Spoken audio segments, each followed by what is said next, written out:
विद्यार्थियों, आज हम सीखेंगे पूरक कोणों के त्रिकोणमितीय अनुपात क्या होते हैं और कैसे ज्ञात करते हैं। सबसे पहले देखें, एक समकोण त्रिभुज हमारे पास है। यदि इसका कोण A न्यून कोण है, C भी न्यून कोण होगा और त्रिभुज कोण योग नियम के आधार पर कोण A, कोण B और कोण C तीनों का योग 180 अंश होगा।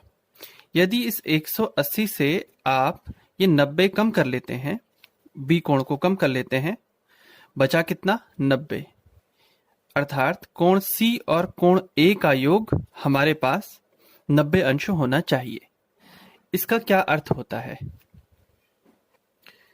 इसका अर्थ होता है कि A और C एक दूसरे के पूरक कोण हैं, क्योंकि दो पूरक कोण वही कहलाते हैं जिनका योग 90 अंश होता है। यानी A कोण C का पूरक है, या यूं कहें C कोण A का पूरक है, क्योंकि इन दोनों को जोड़कर ही 90 प्राप्त हुआ है। इसका मतलब यदि इस कोण की माप हम थीटा कहें, थीटा आपको मालूम है एक संकेत है कोण को व्यक्त करने के लिए, त्रिकोणमिति में हम इसका प्रयोग करते हैं। यदि कोण A थीटा होगा तो यह कोण कितना होगा? सोचें, सीधी सी बात है, थीटा में कितना जोड़कर 90 आएगा? 90 ऋण थीटा। यानी आज के बाद जब भी हम दो पूरक कोणों की बात करेंगे तो यदि एक थीटा होगा तो दूसरा 90 ऋण थीटा हम कहेंगे, क्योंकि इन दोनों को जोड़कर 90 मिलेगा।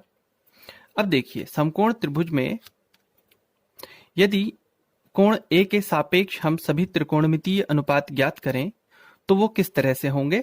लिख लेते हैं। साइन थीटा वो होता है लंब बटा कर्ण कोण A, यानी कि थीटा कोण की ही बात हुई है, तो A कोण के लिए ये लंब हो जाएगा BC बटा कर्ण यानी कि AC। ऐसे ही कॉस थीटा आधार बटे कर्ण थीटा कोण के लिए या A कोण के लिए ये हो जाएगा आधार AB और कर्ण हो जाएगा वही AC। ठीक इसी प्रकार से हम बाकी चार त्रिकोणमितीय अनुपातों को लिख सकते हैं।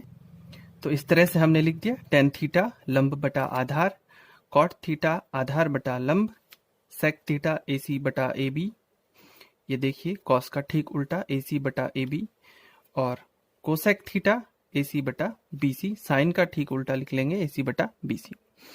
अब हमने बात की थीटा कोण के लिए, यही काम हम इसके पूरक कोण यानी 90 माइनस थीटा अर्थात कोण C के लिए यही काम करके देखते हैं। हम लिखते हैं, अब मैं यहां पर साइन C लिखूं या साइन 90 माइनस थीटा लिखूं, एक ही बात है, क्योंकि कोण का माप हमने लिखा हुआ है वहां पर। तो ये हो जाता है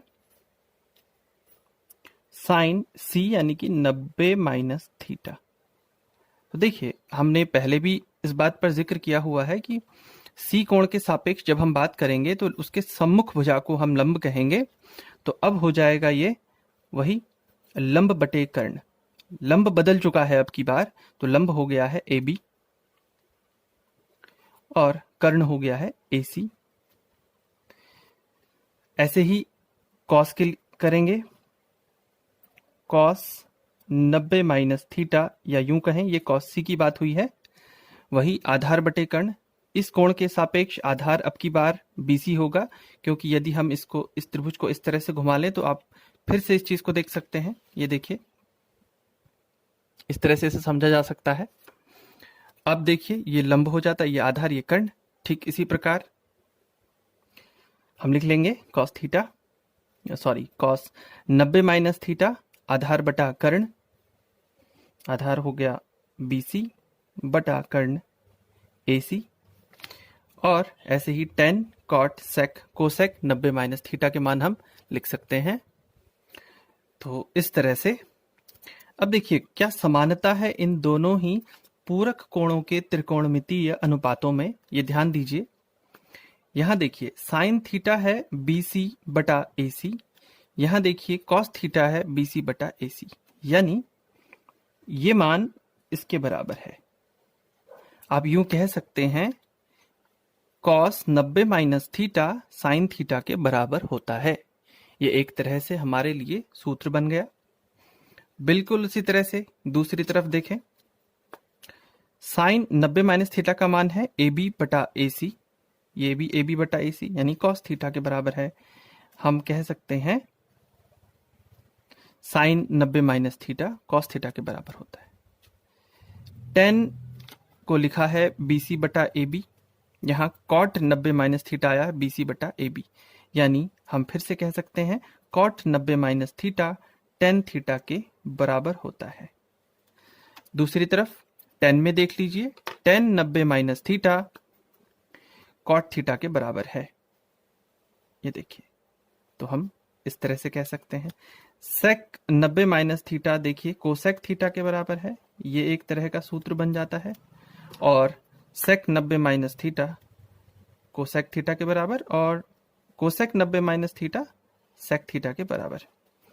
तो ये इस तरह से हमारे लिए ये 6 सूत्र बन जाते हैं कि sine 90 minus theta cos theta के बराबर होता है, cos 90 minus theta sine theta के बराबर होता है, tan 90 minus theta cot theta के बराबर होता है, और cot 90 minus theta tan theta के बराबर होता है।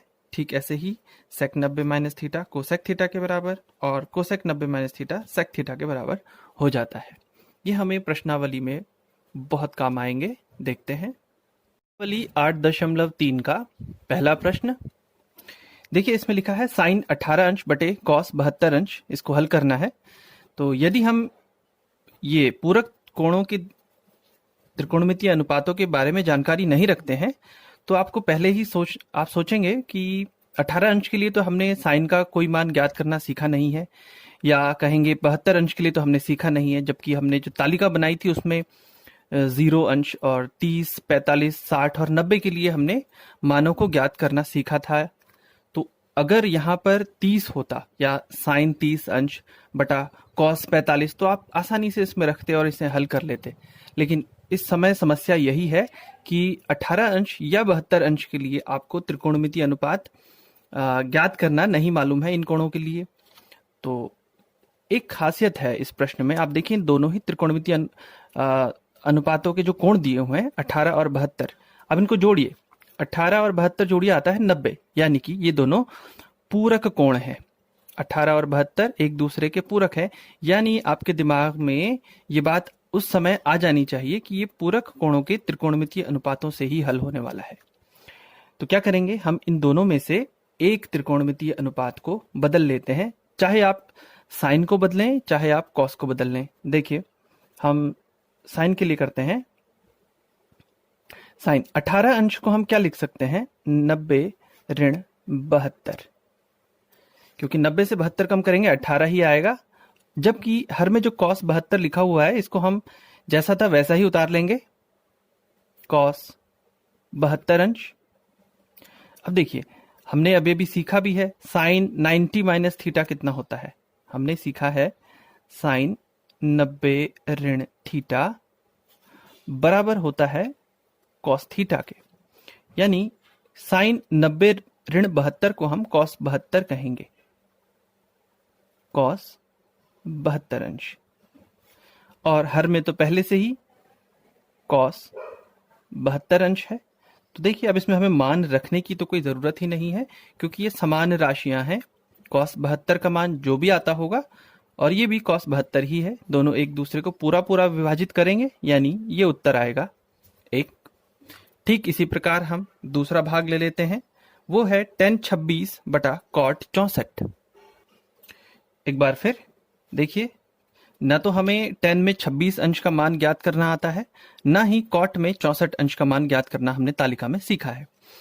लेकिन खासियत क्या है, 26 और 64 जोड़ते हैं तो देता है 90, यानी कि ये दोनों भी पूरक त्रिकोणमितीय अनुपातों की मदद से हल हो सकते हैं।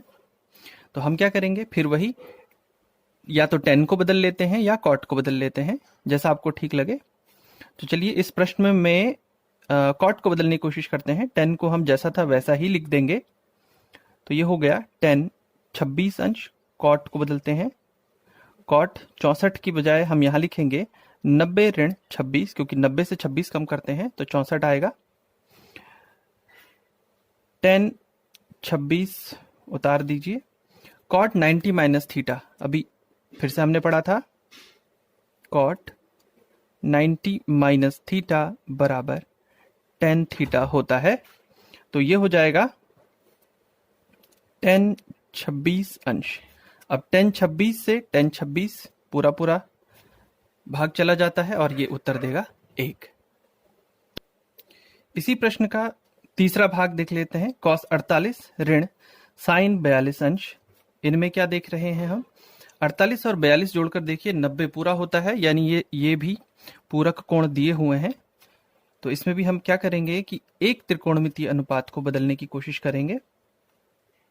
देखिए cos 48 है, हम 48 को लिख सकते हैं 90 ऋण 42। हाँ, दूसरा नहीं बदलेंगे, sin 42 अंश। अब cos 90 minus theta sine theta होता है, तो ये बन जाएगा साइन 42 ऋण, ये भी बन जाता है, ये पहले से ही साइन 42 है। अब साइन 42 अंश से साइन 42 अंश घटाएंगे, यानी कि समान राशियां घटाने पर क्या शून्य ही प्राप्त होगा। और इसी तरह से अगला प्रश्न भी हल कर सकते हैं। इसमें हम सिर्फ एक ही त्रिकोणमितीय अनुपात को बदलेंगे, चाहे आप कोसेक को बदलें चाहे सेक को।